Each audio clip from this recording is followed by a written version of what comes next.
And you are on. Hey Bobcat Nation, it's me. Sorry, I do apologize. I know it was supposed to be at 10. I honestly just kind of slipped my mind, and then when I remembered, I was at the bank, and I do apologize. Even adults make mistakes, so I am sorry. Alright, so I hope you're doing well. Hope to see you guys at our parade tomorrow. I cannot wait. We are not going to exactly on your street the way the parade is designed. You can just go down your street, so every block was covered. So even if it's not exactly on your street, you would just have to walk down a block and just hopefully see us. Take your lawn chairs if you can on the sidewalk. It's going to be hot tomorrow, so make sure that you bring a lot of shade, drink a lot of water. Alright, with that being said, let's go ahead and get started. Alright, last time we talked, this dog is trying, I'm trying to read, but this dog keeps bugs me. Oh, Clover. It's a spoiled little dog.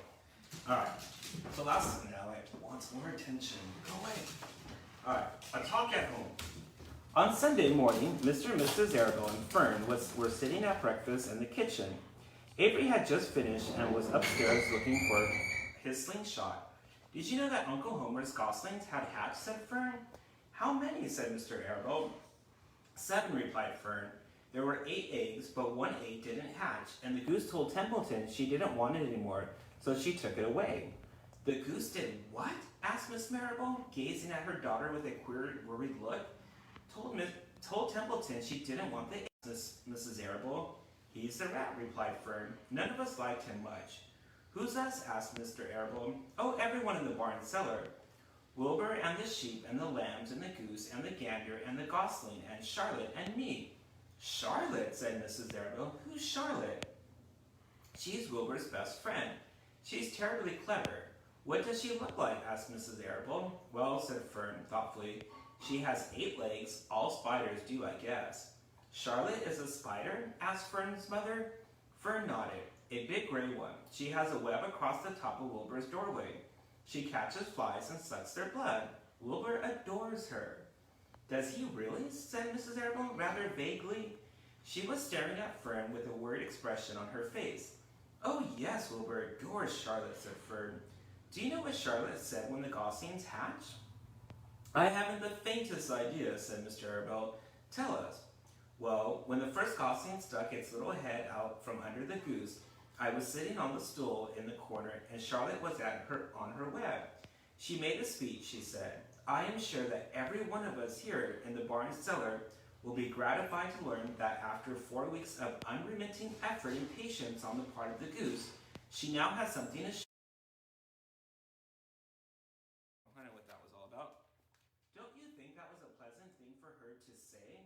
Well, I do, said Mrs. Arabelle. And now, Fern, it's time to get ready for Sunday school. And tell Avery to get ready.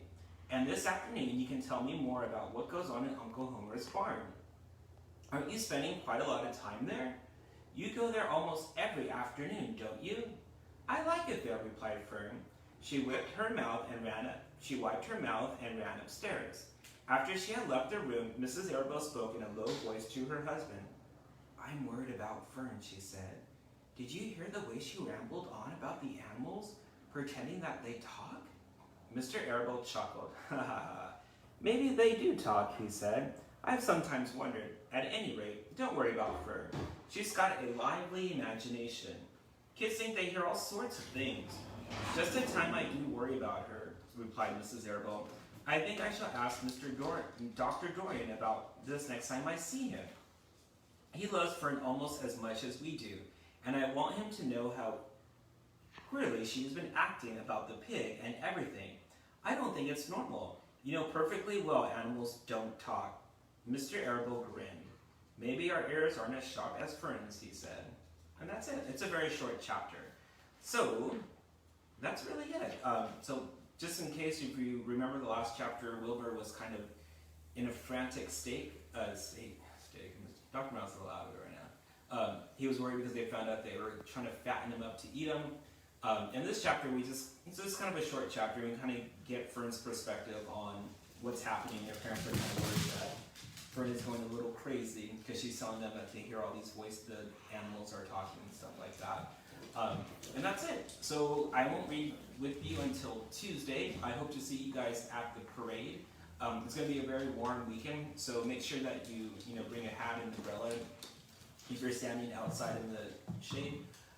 Looking forward to seeing everyone, and that's it. Have a wonderful weekend. Take care. Drink a lot of water. It's going to be a hot one, almost 100 degrees. And stay safe. All right, Bobcat Nation. We miss you. We love you, and we'll talk to you soon. Bye.